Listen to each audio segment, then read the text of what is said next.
You remember that song by Hot Butter called Popcorn? I was a piece of popcorn in a ballet performance once when I was a kid. Ooh. And you remember the Michigan Lottery song? Yeah. That's the Popcorn song by Hot Butter. Yeah. We danced to that. And we had these little yellow leotards and these little bouncy things on our... Every week I learned something new. I still need to revisit... It's in a VHS somewhere in my basement. Okay, I still want to revisit Woodstock 99. I mean... I got some stories. I cannot let her live that down, please. And I was like probably the lamest person there. Are we rolling? Yeah. Oh, okay. This is Two J's in a Pod. I'm Mary Ellen Murphy with WGHN Radio. And I'm Sarah Leach with the Ottawa News Network. It's good to see you. Good to see you, too. Do you have an update on the Campbell plant? Because is this the day? Today is the 20th? In theory, today is the deadline for the 90-day forced extension that the federal government issued, yes. But we have no update in terms of whether or not another order is going to be issued. We have no update on the legal process that Attorney General Dana Nessel filed, where she was challenging the federal government's authority to be able to do that. In her mind, this is a manufactured energy crisis. Right. We saw two separate protests last week. One was in the shadow of the Campbell plant in the property that's adjacent to it. And there were, many officials, most of them Democrats or, various forms of progressives, environmental activists, et cetera. And they were basically calling for the Campbell to shut down. And then we saw a protest in Holland on Thursday in downtown. And, it's a complicated issue because it's not just about fossil fuels. It's also about health. It's about pollution.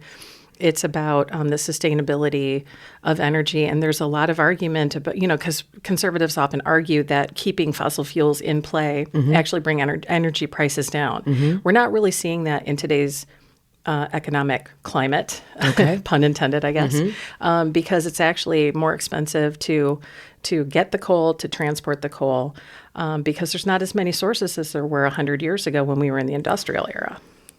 It's just not as cheap as it once was. Now natural gas is cheaper than coal, and it's still cheaper than many renewables. But renewables are, they're coming on, every year we get more of them. And eventually, I think that we'll find that transition. But, there's that tension that we've seen over the past, 40 years about climate change.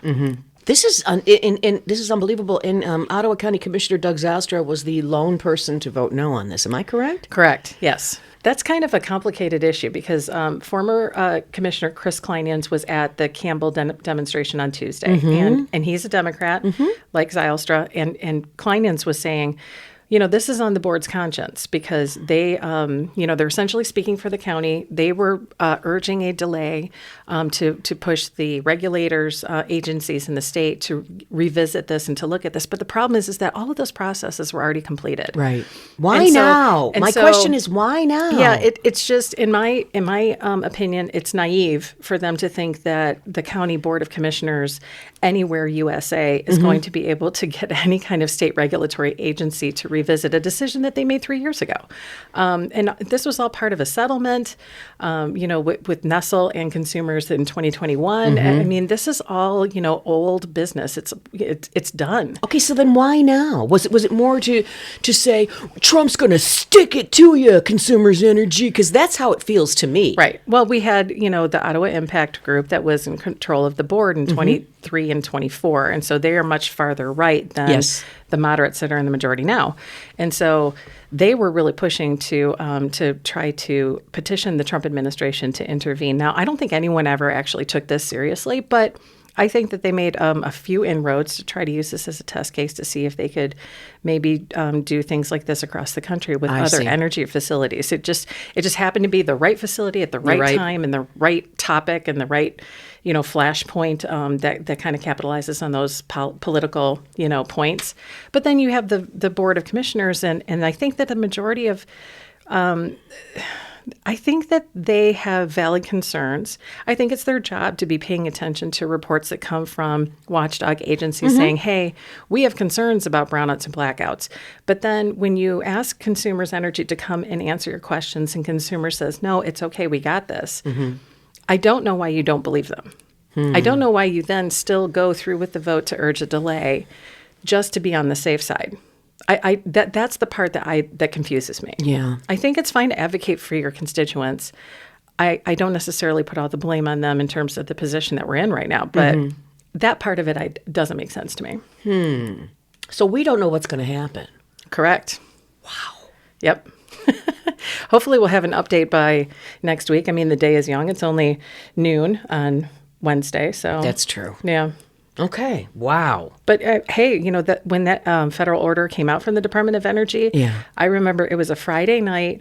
We were going into the Memorial Day weekend. Yes, remember. And it was like 7:00 at night. And I remember I was having a glass of wine at my girlfriend's house. My kids were with their dad that weekend. And I was just like, mother trucker.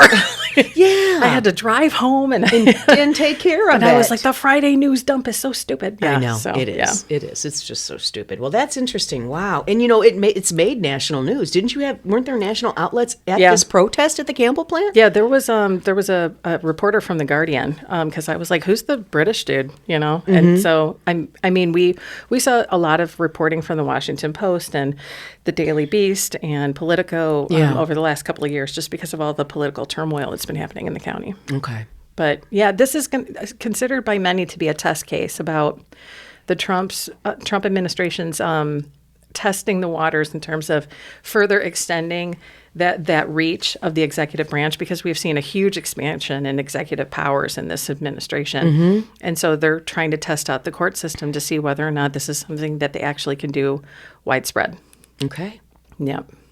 Okay. Yet again, Ottawa, just paving the way for president. Apparently so. Making history every day. I had Josh Beitwerk, Executive Director of Love and Action of the Tri-Cities, on the radio show today. We were talking about Feeding America. I haven't gotten through the whole Zoom call. But he says that he's seen a 17% increase in the people that show up at their pantries and that line up every 2 weeks for the food. You have some information about Feeding America, am I correct? Yes. Okay. So this there was an announcement that was made on Thursday. I was at the headquarters in Kentwood. You did go. Okay. I did go. I got a shirt and everything. Oh. And they announced a $1.5 million initiative to try to what the name of the campaign is called, Bridge the Gap, because literally this is the amount of money that they need to raise to make up for the shortfall just to continue existing service levels where we're feeding people who are food insecure. And so we went through this huge PowerPoint, and I'm still kind of working through what the takeaway is for Ottawa, because obviously my outlet is more Ottawa specific. But yes, and I talked to a food pantry that is in Georgetown. Okay. They are not seeing elevated levels yet. And they actually were kind of surprised because they thought that they would have seen it by now. Yeah. But it's sort of this, we don't really know when, but we know it's going to come kind of situation. And so, we're getting a cancellation of food trucks where the amount of food is not being dispersed that Feeding America needs to get to then disseminate to the other pantries. We're seeing people that obviously are very concerned about their SNAP benefits getting cut. Yes. And we talked through a lot of the economics of that. And what I think people don't realize is that you get a certain amount of money, and people, they've studied how they use benefits, the recipients use benefits, and they will go from store to store because they will maybe buy meat at one grocer, and then they'll buy produce at another grocer so that they can spread those dollars as far as they can. Now, think about when you're either reducing benefits or taking them away altogether. You're now removing income from those stores as well. You're right. So it's not just a direct relationship between the beneficiary and what they're going to get, but there's a ripple effect that affects the local economy as well. Wow. I was told that in the Tri-Cities they're seeing an increase with seniors that are on Social Security that are having issues paying their bills, and they need food. The food is the last thing that they have money for, so they'll go to a food pantry, or they'll line up every 2 weeks at St. Pat's in Grand Haven, for Feeding America. Yeah, and there was a recipient of services that actually was part of this panel, and so she spoke last, and she talked about how she's got a couple of kids.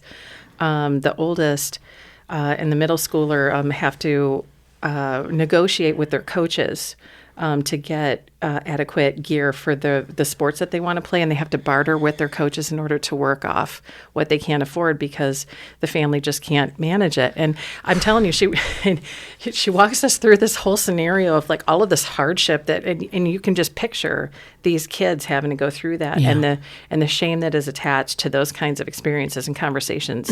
And there was not a dry eye in the house. I mean, I even teared up at a certain point. I mean, you couldn't help it because you can see it, you can feel it. It's not that she's not trying. She is. A lot of people are. Most people are. Remember last podcast I had talked about those 4 kids that were kind of like creating a little bit of a ruckus and they were surrounding my car. Yeah, little hooligans. Well, you know what? No. They started. Well, wasn't it like 3 a.m. or something? Yeah, it was. But they started school on Monday. So I bet it was sort of like a last, let's just sneak out and do something silly and something crazy, you know.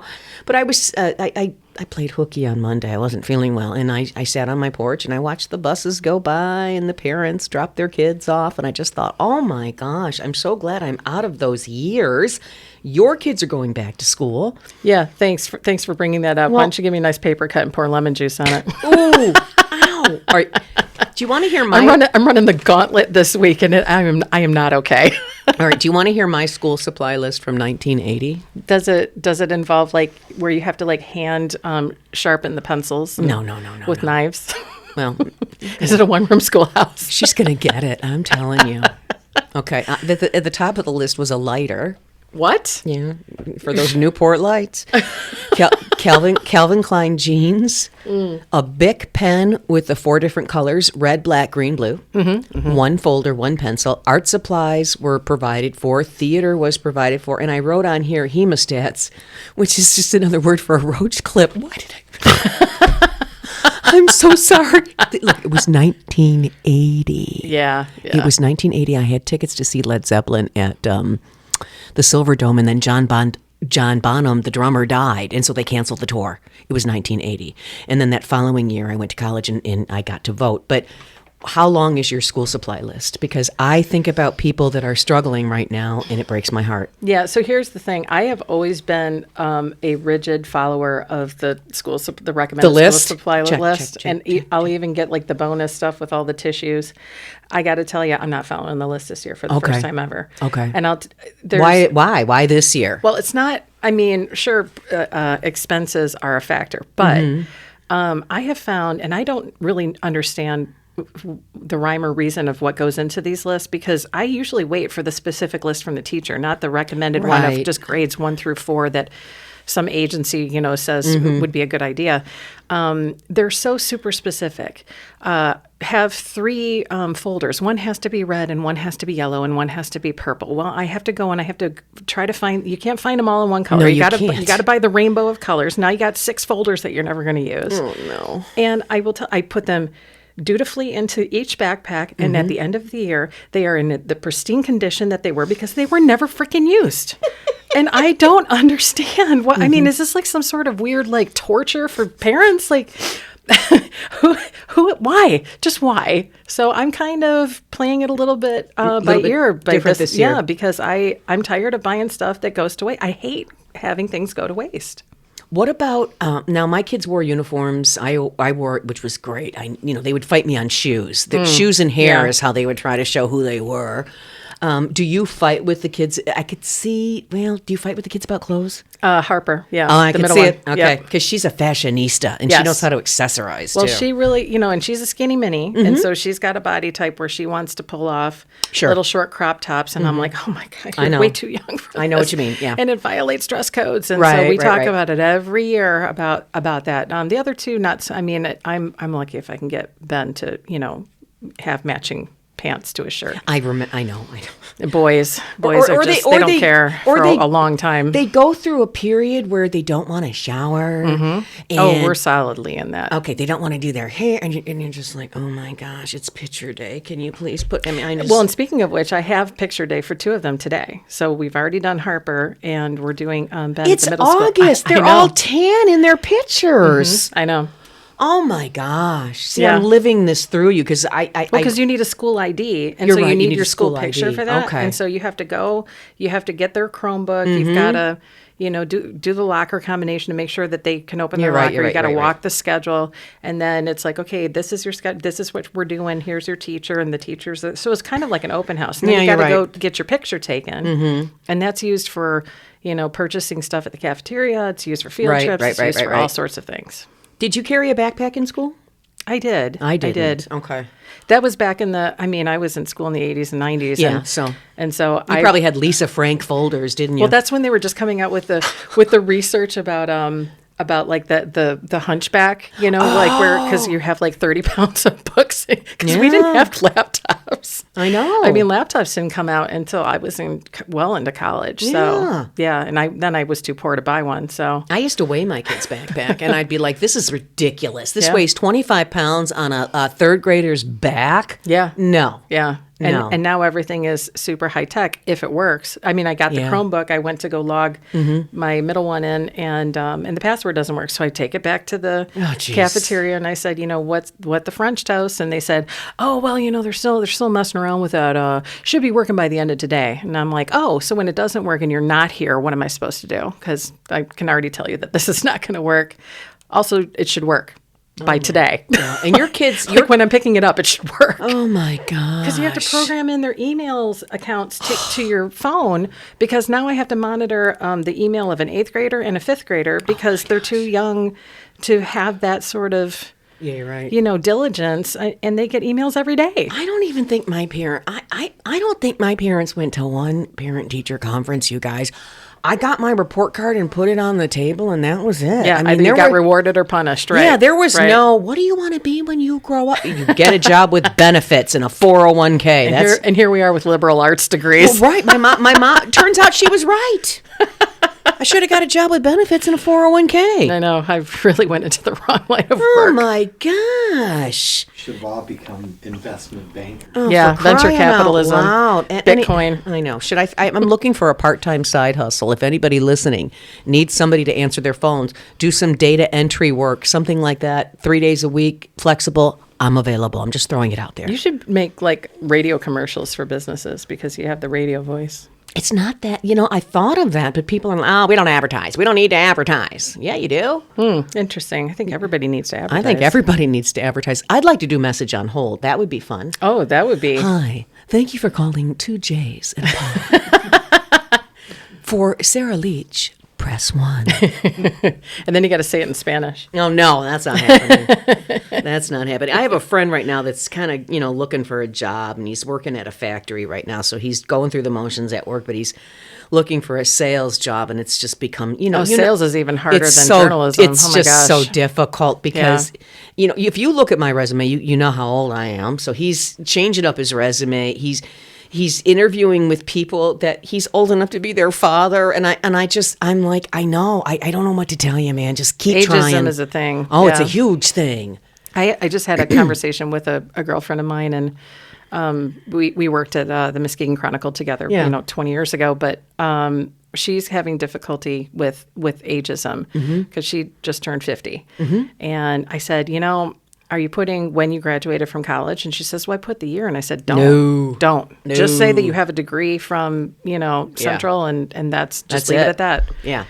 Let them kind of put the pieces together if they're going to Yeah. work that hard to discriminate against Yeah, you. like if you go to the resume and you go, oh, she worked at Tower 98 in the mid 80s. Yeah. So she had to have been at least 18. Right, And then you do right. the math, and then there you are. So you might want to maybe take some off in the beginning of the career because it's that you have to play the game. They play the game, you got to play the Yeah, game back. you do kind of have to play the game, don't you? Oh man. Any word from the Ottawa County Administrator's search? Any word from our commissioners? Not yet. The last thing that I heard was that we should have one in a month. Okay. And that was from Chair Teeples, And they already got the packets with Ottawa County. Okay. Right. Okay. I mean, I'm cautiously optimistic. I think it's possible, though, that if the Ottawa Impact minority on the board, which is 4 members out of 11, Yeah. if they decide to not allow the board to go into closed session to discuss which candidates they want to bring in as finalists. I think it's possible that we see the majority form its own executive committee to basically separate the process from the full board and then just keep things moving. I don't, they've sort of, Josh Bruger warned of that. He said, I think that I would support this if we get, right back to where we were the last time that this search sort of failed. Because of, amongst other reasons, that was one of the reasons why it failed, is because they couldn't talk about their finalists, and then all the finalists dropped out, and we only had one guy, and nobody likes to just have one guy, and so then everyone's just kind of staring at each other going, well, we don't want to point fingers because then that's drama, and we don't like drama, but you can see the problems, and so there's no reason to expect this to go any differently. I personally think that it's going to go the exact same way. Oh, boy. Because, people are stubborn. Yeah. And I think we're going to see the formation of an executive committee to kind of get this over the finish line so that we can just get some business done. Jeez. Yeah, it's unfortunate, but, you got to do what you got to do. You have to run a county. Mm-hmm. Can't go a whole year without an administrator. I wanted to tell you, your website for OttawaNewsNetwork.org, by the way, looks really good. Well, thank you. It's just filled with all this new. It looks great. Well, thanks. We did some upgrades. You did? Yep. We got a grant that helped us. Awesome. Do some web development. So yeah. Okay. Yep. Wonderful. We're focusing on newsletters next because that's the big thing that you need in order to reach people. Is a newsletter. Okay. Well, we have email pushes, but I don't. Not to get too much into the weeds, but when you have a newsletter, you want to have like a truncated version of a story, and then you want them to click on your link to go back to your website because it gets page views up. And the way that our site was set up in the CMS that we went with, because we're a nonprofit, so we only had limited options. It gives away the entire article. Even though we are free, we would like people to come to the site to see what else we have to offer versus that one story. That makes we're sense. Trying to tweak that a little bit. That makes sense. I was thinking about National Guard members. The Louisiana National Guard has been called up and sent over to D.C. I was listening to the Bulwark podcast yesterday, and one of the guys wears an LSU hat. I forget his name, but he was pretty ticked off about that. He's like, I think in the next month, we're going to see members of the National Guard say, you know what? I'm not doing this anymore. Yeah. I didn't sign up for this. I have a job and a family over here. Right. I'm done. Yeah. Yeah. I'm not here to police American citizens. I'm here for disaster relief and foreign threats and, domestic aid, all of that stuff. Yeah. I think we're going to see that happen in the next month or so. It should be interesting. The southern border wall. I see a border wall and I want to paint it black. Just the way she just makes the announcement. She's so proud. Christy Noem. When something is painted black, it gets even warmer, making it harder for people to climb. I love one of the highest ranking federal officials explaining to us second grade science. I mean, come on. It's I know how to burn ants with a magnifying glass too. Thank you very much. Thanks for explaining, colors to me. Whatever. Oh, she toned down her Barbie. The Coast Guard. I like the Coast Guard one. She toned it down a little bit, but of course her hair was all done. She had lip liner on and her false eyelashes and all that stuff to be down by the border wall. So I've never worn false eyelashes. I have. It looks like a butterfly is on your face. I know. I have for photos. Are they heavy? Not really. Do they tickle your eyelid? No. Okay, because they look like they would. No, you get used to them. I've done it for photos or events I've had to be at because I have these beady eyes, and so I have done it. Not have yes, I do. Eyes. But usually, what happens when halfway through the night, a friend of mine will go, "You got one hanging off, Marion. you got an eyelash over here, and it's going towards your ear because you don't know what I know. Hanging on by a prayer." Doctors are alarmed at the dropping rates of children being vaccinated before they start school in the state. Well, who saw that coming? Yeah. Anyone? Jesus. I mean, look, this is going to be one of those situations where that it tends to be cyclical. Yeah. Right. When the anti-vax movement came out, when I can't remember the name of that doctor, the one that linked autism to the vaccinations, the one whose science got debunked, but it took 20 years. Yeah. To kind of get to that conclusion. And that did untold damage. I mean, vaccination rates dropped dramatically. Everyone thought that this was, the cause of autism, which it has been, since proven not to be the case. Right. But there are still people alive who believe that because they were taught that. And for a minute, it was accepted science. But then science is always evolving and changing, right? Well, a lot of people don't always evolve and change. Right. Not everyone is an elevated human being like that. And so I think that we're just seeing the next iteration of the cycle because, we have RFK Jr. as the, he's the top health expert. He's going to do a lot of damage. And then we're going to have some sort of outbreak of something or other. And enough people are going to die where we wake up and we're going to start getting vaccination rates back up. That's what's going to happen. Boy. And it's hard because you can see the train coming at you in the tunnel. And you're staring at the light. And there's nothing that you can do. You can't get off the track. And so we have to kind of don't get too much caught up into the stress of preventing it from happening because you can only control what you can control. Mm-hmm. How you feel about it, how you think about it, how you advocate to change it, those are within your control. And that's what I always try to tell people is that you can't control everything because then you're going to be anxious all the time. That's true. That's true. Do you have any advice for college kids that are entering? I went shopping yesterday and they were all in Meijer buying crap they didn't need. Well, I didn't say anything. It's nice to have money to buy crap that you don't need. Well, true. I'm telling you, when I got dropped off at the dorms at Central Michigan. What was it like for you? Well, I took what they now call a gap year. We're going to pretend like I planned it that way. It wasn't just me saying, I don't need to go to college and I'm going to make it on my own and then failed because that's exactly what happened. Mm-hmm, mm-hmm. So I was 19 when I went to college. Okay. My aunt dropped me off. She had only really been my caretaker for about 3 years after my mom died. So it was a little bit of an awkward moment. I'm pretty sure she peeled out of the parking lot after she left me there.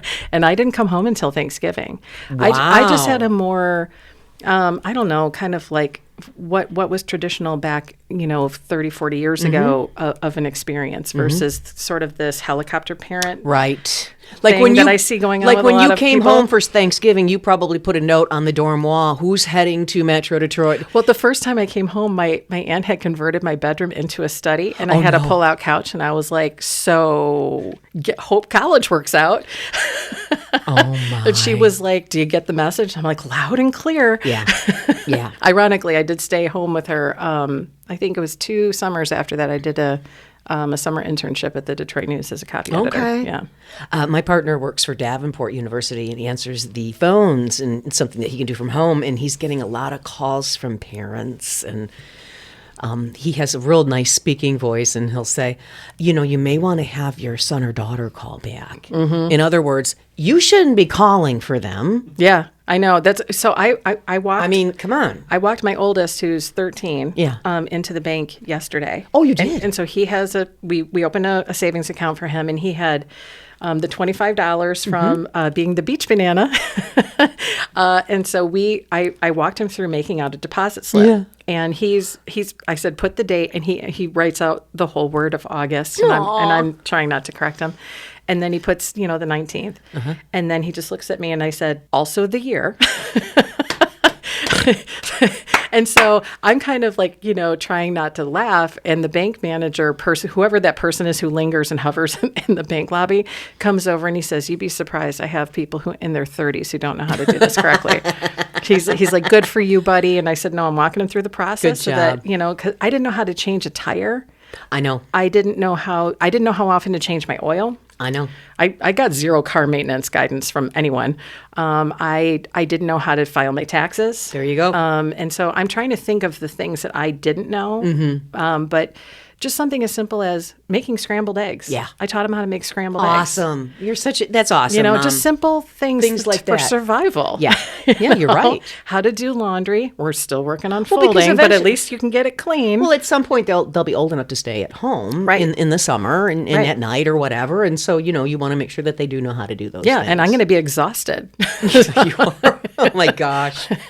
That first night when they take the car and they go out, you're going to be like, you're never going to sleep. Well, I'll be calling you, so you're going to know all about it. That's fine by me, man. My granddaughter is going to be going to preschool, so she went school shopping yesterday and sent a picture of her backpack, and it's a Barbie pink backpack with the silhouette with the ponytail, the Barbie, the classic silhouette of Barbie. And I thought that was just so cute that she picked that out and she wanted to show me. So yeah, see, I think I get more excited about the clothes, I think. Do you? Especially for the girls. Oh, yeah. Girl shopping is fun. Oh, it's really fun. I was never super into it when I was a little girl, Yeah. but as a mom, I'm like, I can see how this is a thing. Yeah. And they have so many cute things out I know. there now. I'm I know. telling you. We do a coat drive with the radio station, which is wonderful. We do coats, hats, mittens, gloves, and then if people have extra boots or whatever, and then we donate that to Love and Action Salvation Army. It goes out throughout the whole county, Right. But there's a lot of people in need right now, and I just wanted to pass that along. Just And be it's mindful. going to get compounded as we go know. through the next cyclical year. I know. A lot of people are going to be losing benefits either through the state programs because the state funding is down, federal funding is down. I mean, however you feel about it, just remember that these are human beings that are affected. Yeah. And a lot of people are struggling. They are. And, you can't judge somebody by the type. If somebody's driving a halfway decent car and they're in line at St. Pat's for Feeding America, just because they're driving a somewhat decent car, that may be the only damn thing they have. Well, yeah, I mean, How do you know? my first 3 cars were given to me by relatives. There you go. I mean, but you were struggling in the beginning. well, yeah, I had zero. I mean, my first car was a was it? Plymouth Horizon hatchback. Ew. My Ew. What color? Powder blue. Ew. Ew. And I was 16, and the plan was not to give me a car, but because my mom had passed, and so Yeah. I was living with my grandparents, and then we had to get me into my aunt's house, and she worked all the because she was a career lady with no kids. She was, yeah. So then I had to drive myself to school. And, Right. And so, I mean, no power windows, the crank. I didn't even have a tape deck. I was a social pariah. Oh, no. No one wanted to be in this car with me. No cassette deck. Taylor Swift's new album is coming out on cassette, by the way, in October. Thought I'd pass that along. I thought that was cool. My girls are Swifties. Okay. So yeah, I'm sure that I'll be hit up for a kidney to buy tickets in their next world tour. Oh, Oh man. my gosh. Oh, what are you going to do? Summer's winding down. I know I have so many mixed feelings about it because I don't like the rigidity of the school schedule. I know. The getting up and having kids like in different times because, Mm-hmm. the middle school and the high school are an hour earlier than the elementary and the intermediate school, which, why? Yeah, you have I'm sorry, that's a lot to deal with. But the structure of it, I do like. I just don't like having to go to bed super early and getting up super early because it just never is a fun time. I don't think for any family. No, it's no not. one enjoys that. It's not. That first week is always, they're adjusting, and I just wear an eye mask when I go to sleep because I go to bed by 7:30, 8 o'clock. But, Yeah.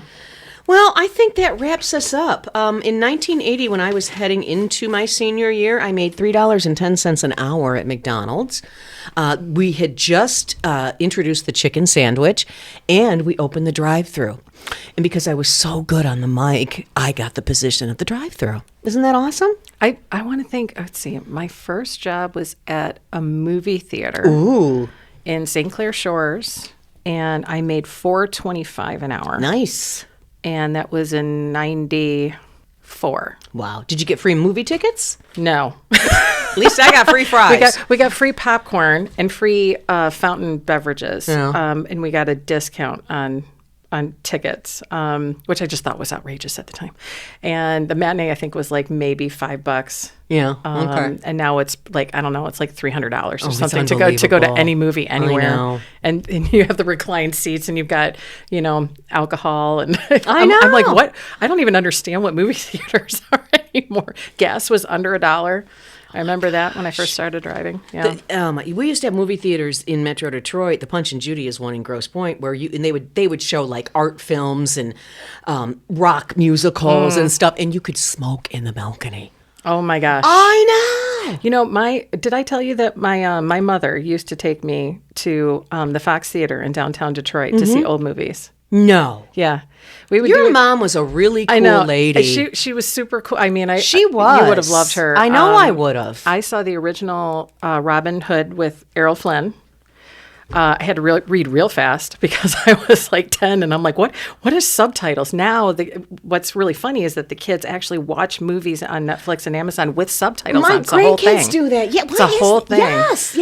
I don't understand it, but it's a phenomenon that we're seeing in the young generation right now. The Fox Theater for what a great place to see a movie. I saw Ben-Hur there. Oh my gosh.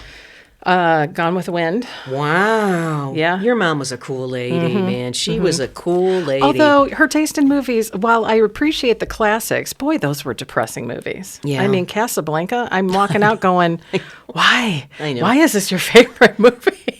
It's know. like they don't end up together in the end. Spoiler alert. I know. I know.